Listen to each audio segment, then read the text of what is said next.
સુપ્રસિદ્ધ યાત્રાધામ શામળાજી ખાતે આજે અરવલ્લી જિલ્લા કોંગ્રેસ સમિતિ દ્વારા ભગવાન શામળિયાને ધ્વજા પણ ચડાઈ છે। સાથે સાથે ભગવાનના ચરણોમાં એક પત્ર લખીને મૂક્યો છે કે ભગવાન 2011માં આ શામળાજી પરિસરનો જ માત્ર વિકાસ થયો છે, જે ટીપી સ્કીમ મંજૂર થવી જોઈએ તે મંજૂર થઈ નથી।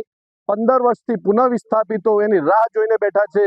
કેટલાય દુકાનદારો અને મકાન માલિકો આજે ઘર વિહોણા પણ છે, ત્યારે સરકારમાં બેઠેલા અધિકારીઓ અને સરકારમાં બેઠેલા સત્તાધારીઓને સંવેદના જાગે, એવામાં જાગૃતિ આપે અને ભગવાન એમને બુદ્ધિ આપે, જેના કારણે આ શામળાજીનો વિકાસ થાય અને અરવલ્લી જિલ્લાનો પણ વિકાસ થાય।